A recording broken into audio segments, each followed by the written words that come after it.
I debated for a little bit whether or not to make this video serious or not, but I think I'm going to. Hey ladies, it is Wednesday and it is Jess, and our two topics this week are one issue that you have in the LGBT community and what does feminism mean to you? And I'm going to answer the first topic. So just as a disclaimer, this video is going to be about me and my gender expression and how I present myself. And I'm speaking from my experience and my life, so I'm not trying to speak for anyone else.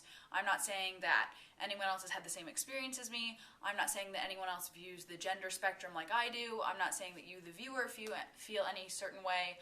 I'm just really trying to talk about me and my own experiences and what my gender has come to mean to me. So I've talked a little bit about this on the channel before, but I really didn't have a problem coming to terms with my own sexuality. I consider myself pretty fortunate in that sense that I never really struggled with it. What I've struggled with more is my gender expression and how I present myself to the world. And that is primarily because I feel both feminine and masculine. You could say that I have a masculine femininity. I wear both men's and women's shoes. I wear exclusively women's jeans, but I wear exclusively men's workout gear, baggy sweats, baggy t-shirts, gym shorts, that kind of thing. I wear both men's and women's underwear. I wear female shirts in the women's department, nothing too frilly, but I do wear women's shirts. I also wear men's shirts. I like to wear sports bras sometimes, but most of the time I'm in just a standard women's bra. I like to wear bow ties and beanies and ties and suspenders. I like how my boobs look in a form-fitting shirt, and I also like how my chest looks when I'm wearing a sports bra and a bro tank. I don't fit into femininity or masculinity, in my opinion, because I'm both. And it sucks that we live in a society that wants you to pick one or the other. And when you're in no man's land, when you're in the middle of femininity and masculinity, it can be tough. And I think that's primarily because people can't fit me into a label. I can't be put into butch or femme or stud or hard femme or whatever label you want to come up with. I don't really have one that people can put me into, and that's frustrating both for me and for other people. And I'd like to say that I'm separate from people's expectations and opinions. You know, fuck them. This is my body, it's my clothes, it's my life. I can dress and present the way that I want. And to a certain extent, that's right. I'm not bothered enough to change the way that I look, the way that I dress, how I act, how I am on dates, how I am in the bedroom, how I like to dance, how I talk, whatever.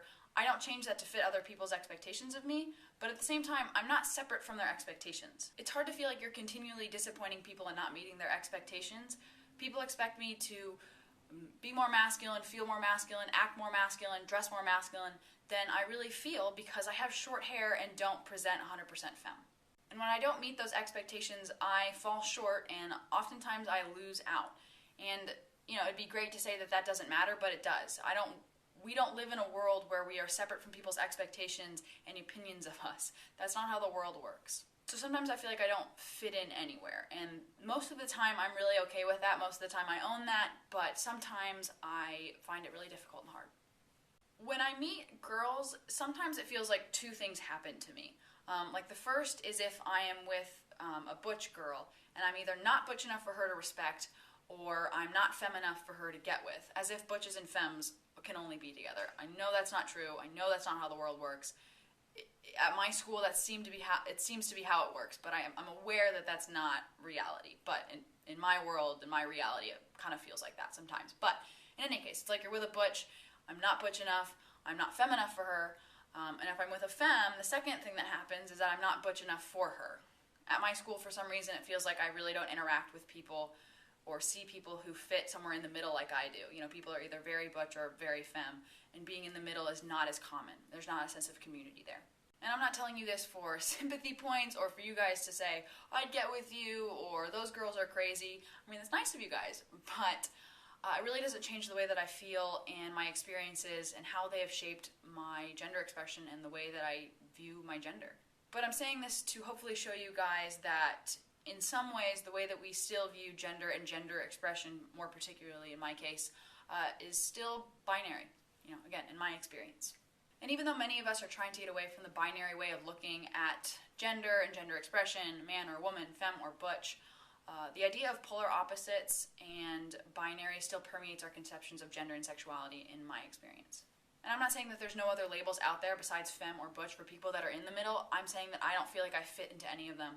And even more than that, when you're not on the extremes of the spectrum, it can feel alienating, especially if you're in an environment where those two ideals, those two extremes are really highly sought after or highly valued. If you don't fit into any of them and you feel like you have to force your way into one or both of them or whatever, it can feel alienating.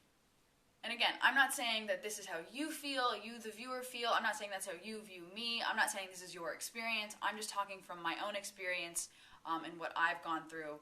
And I'm just wondering if any of you guys have felt the same. So that's it for me this week, guys. I hope you guys have a great week, great life, smile sometimes. I will see you guys next week. Bye.